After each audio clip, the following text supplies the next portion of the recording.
Welcome to 230 Dudes. I'm Charles Schuling. And I'm Antonio Harrison. And in honor of tonight's episode, which is all about the Cadaver Synod, which is oh my God, a super bizarre incident in papal history.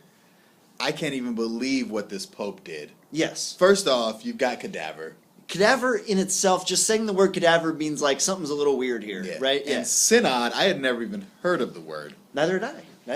But you got to check this story. Yeah. We've got a great episode for you tonight, and in honor of that, we thought we'd talk a little bit about a different pope that is also very interesting. Well, Charles is going to talk about him. I don't know the story, so Charles is going to teach me something here. I'm going to teach Antonio a little bit about the Borgia family. Okay, Borgias. Yes. So we're basically going to be talking about Rodrigo Borgia and his family. And Rodrigo Borgia became Pope Alexander the Sixth.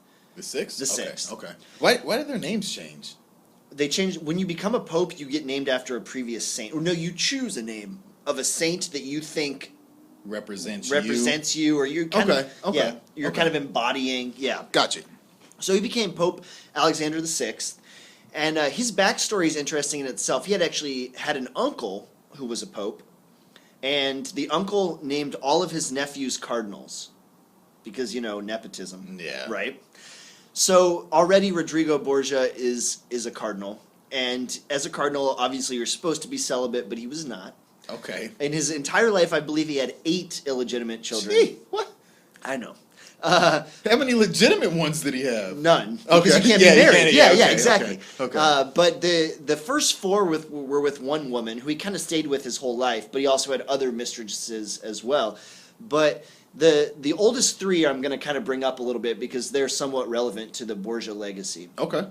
But Pope Alexander himself, he became Pope Alexander the Sixth, and that was through some conniving, some backdoor deals, and maybe a little bit of poisoning.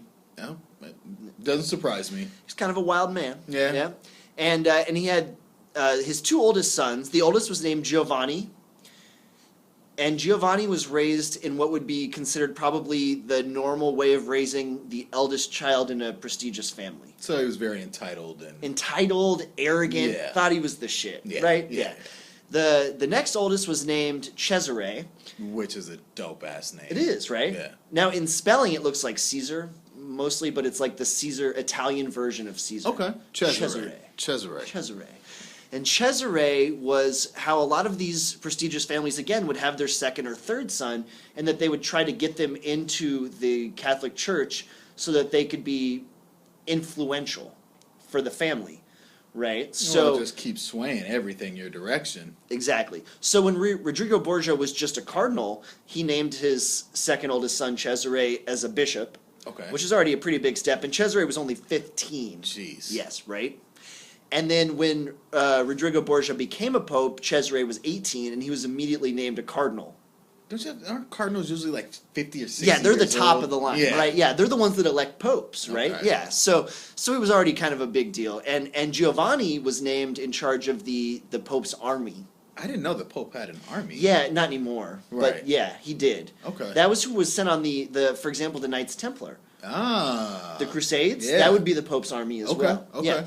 So Rodrigo Borgia becomes Pope in 1492, which interestingly was the same year that Columbus sailed the ocean blue. Has nothing to do with this, but just remember the song. It's 1492. Columbus sailed the ocean blue. That's the year that Rodrigo Borgia became a pope. And so let's talk about the kids for a minute. So Giovanni was named head of the army, but he was just a cocky son of a bitch, right? And Cesare, who was a cardinal, did not want to be a cardinal. And before long, Giovanni washes up in a river with his throat slit. Damn. Yeah.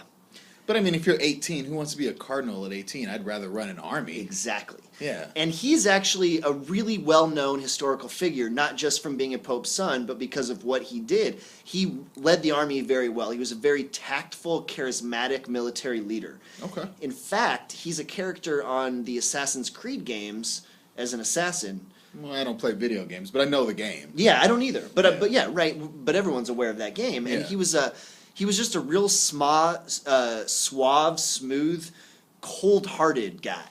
Okay. Yeah, right? Cesare. And then the third oldest kid was named Lucrezia. Now, she was supposed to be the beauty of Italy. Lucrezia? Lucrezia. I'm probably would be better with an She Italian better accent. had a nickname. Lucrezia. Lucrezia. Not that beautiful with that name. And she was used as more like a pawn for power. So she was actually sent off into 3 different marriages by her father. The first was to the Sforza family, and they were a really influential Italian family. And after a while, they weren't so influential anymore. And so the Pope, her father, declared the marriage null and void because they were never consummated. Can you imagine? I mean... Yeah. He's just like, I don't need your husband anymore, so I'm going to bring you back home, and we'll just say this never happened. Never happened. Not long after that, she gets pregnant by what most people thought to be one of the stable boys.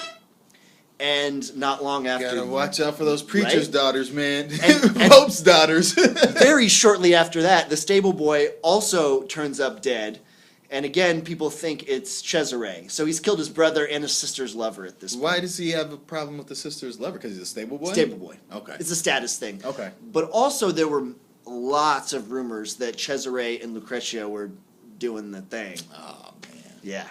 What is going on with this family? I know. They were, I don't know what they danced back. They were dancing the waltz. I don't think it was the waltz. So that's kind of a little bit about the kids. So they're all kind of legends in and of themselves. But not only that, so Rodrigo Borgia, as a pope, he was a big patron of the arts, and that was well known. He hired Michelangelo and Donatello and other Ninja Turtles to do great works of art. And he gave them lots of money to do it. But he was also greedy, and he did a lot of dealings for himself to make him and his family richer. But he was also known to be just kind of like a ladies' man. Well, 8 kids. 8 kids with different women. One of the most famous things that he ever did was called the Chestnut Banquet. Okay.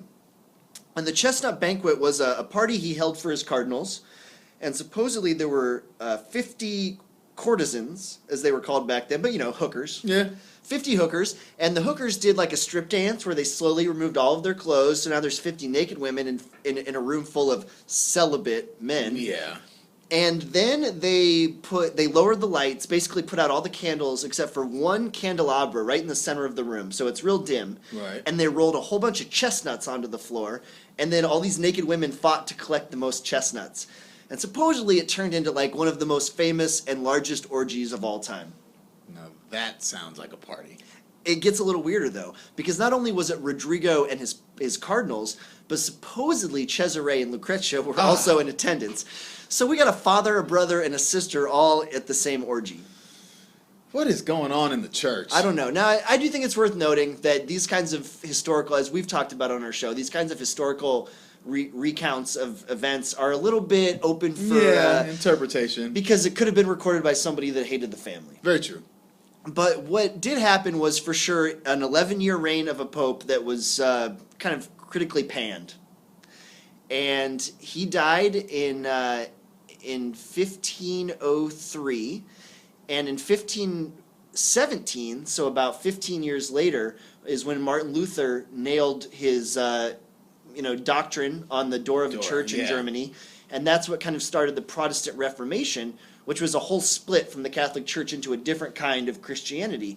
And it is often kind of attributed to the Borgia reign that kind of started that, because there were so many rumors swirling about this, corrupt pope, that people they had enough. A little disgusted, yeah. They'd had enough. Yeah. And I mean, there was a lot going on in the Catholic Church. There was a lot of corruption and politics, right? Like, it wasn't a religious order back then. It was a political thing. Yeah, it was a power thing. Yeah.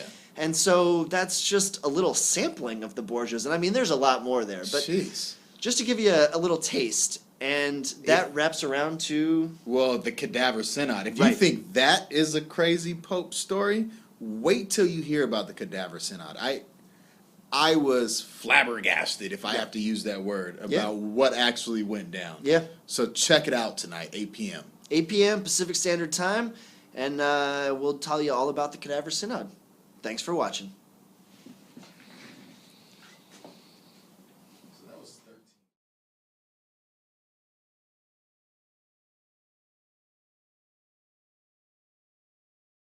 So we're basically going to be talking about Rodrigo Borgia, who became Pope Alexander IV, the We're basically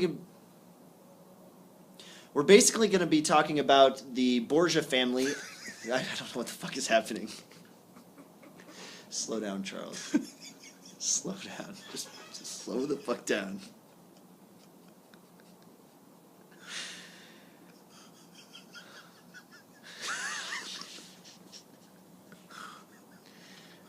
Okay, I'll pull it together. I just got bright red too. It's gonna be like a cut, and all of a sudden I'm gonna look like a tomato.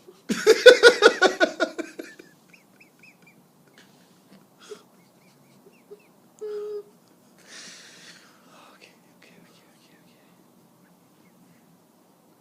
I gotta keep my mental faculties for this one. This is a lot of information that I'm doing from memory. Okay. All right. Good? I think so. All right. I think you said we're basic. Basically, yeah. All right, you ready? So we're basically...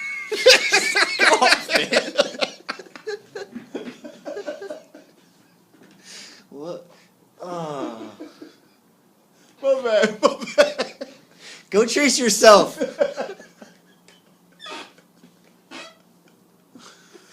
Oh, shit. Okay.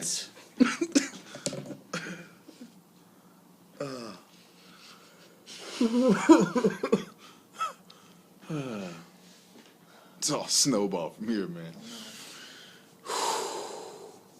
All right, come on. Yeah, all right. I'm good.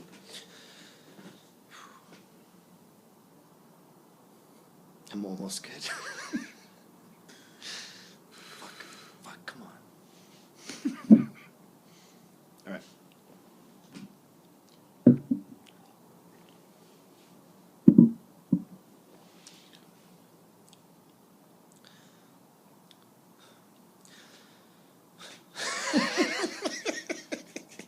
Come on. All right. I'm not gonna look at you until like I'm ready. Yeah. Do that. I'll just look. I'm going to start to the camera too. Okay, go for it. All right.